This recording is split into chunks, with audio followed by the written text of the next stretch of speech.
మొన్నటిదాకా మమతా బెనర్జీ దెబ్బకి సోదులో లేకుండా పోయినటువంటి రాజకీయ పార్టీలు కమ్యూనిస్టులు బెంగాల్లో. ఇప్పుడు బీజేపీ వచ్చిన తర్వాత తమ పార్టీల కార్యాలయాలు మళ్ళీ తిరిగి తీసుకోగలుగుతున్నారు 15 ఏళ్ల తర్వాత. బుద్ధి మాత్రం మారలా. పుట్టుకతో వచ్చిన బుద్ధి పుటకలతో కానీ పోదంటారు కదా.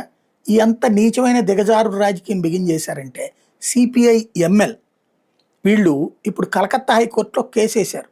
ఏమనయ్యా అంటే బెంగాల్లో బీజేపీ ప్రభుత్వం వచ్చాక ఆవులు కానీ ఎడ్లు కానీ గేదెలు కానీ వీటిని చంపాలి అంటే ఆహారం కోసం కబేళాలోనే చెయ్యాలి. నెంబర్ 1, అవి ఖచ్చితంగా పర్మిషన్ తీసుకోవాలి పశుసంవర్ధక శాఖ నుంచి. ఏమిటి ఆ పర్మిషను అంటే అవి వట్టిపోయినవి ఇక పనికిరావు అన్నటువంటి, అప్పుడు మాత్రమే చంపడానికి అనుమతి ఇవ్వాలి. ఇలాంటి చట్టం ఆల్రెడీ దేశవ్యాప్తంగా ఉంది అమల్లో. బెంగాల్లో అది అమలు చేయలేదు. ఇప్పుడు సువేంద్ర అధికారి వచ్చాక ఆర్డర్లు వేస్తే అట్లా కాదట, వాళ్ళు ఇష్టం వచ్చినట్టు చంపుకోవడానికి అనుమతి ఇవ్వాలంట.